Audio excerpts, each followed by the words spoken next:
Ghafla alistuka kwa hofu. Mara tu alipoangalia chini, kilio kilimtoka mdomoni.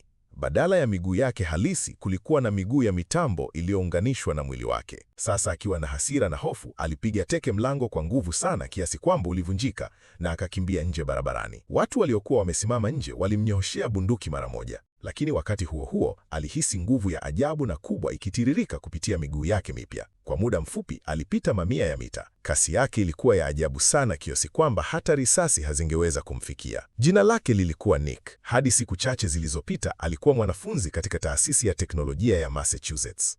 Alikuwa kiongozi wa masomo na mtaalamu wa udukuzi. Kuanzia unajimu hadi jiografia, hakukuwa na kitu chochote ambacho hakujua.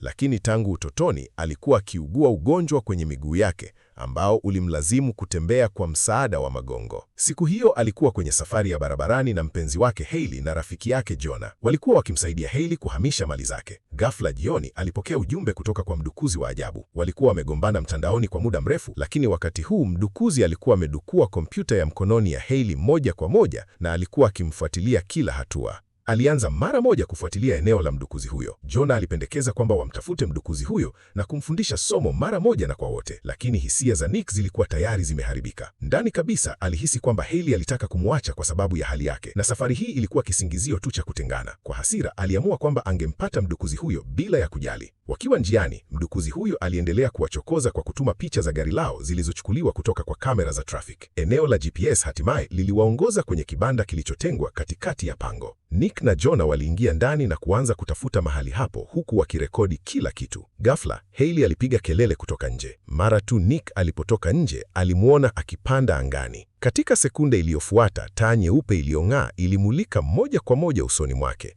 na akapoteza fahamu. Hakuna aliyejua ni muda gani umepita baada ya hapo. Hatimaye alipofungua macho yake, alikuwa ameketi kwenye kiti cha magurudi na mwili wake wote ulikuwa umekufa ganzi kabisa. Mwanamume aliyevaa suti ya hazmat alikuwa ameketi mbele yake. Jina lake lilikuwa Pace. Alimwambia Nick kwamba angemsaidia kurejesha kumbukumbu. Pace alieleza kwamba walikuwa wamegusana na viumbe hai vya kigeni na huenda wangeambukizwa. Madaktari waliendelea kumuuliza maswali kwa siku nyingi, lakini Nick hakuweza kuelewa chochote kilichokuwa kikiendelea. Alitaka kukutana na Hailey na Jonah, lakini hakuna mtu aliyemwambia chochote kuwahusu. Kisha asubuhi moja, alipokuwa akipelekwa kwa daktari, ghafla alimuona Hailey amelala kitandani ndani ya chumba. Alitaka kukutana naye, lakini hawakumruhusu kufanya hivyo. Baada ya kurudi chumbani kwake, alisikia sauti ya Jonah ikitoka chumba kingine. Nick alimuita na kusema, "Leo nimemuona Hailey, lakini hawakuniruhusu kukutana naye. Pia sikuweza kufisi miguu yangu." Jonah alimwambia kwamba walikuwa wamempa kinywaji cha aina fulani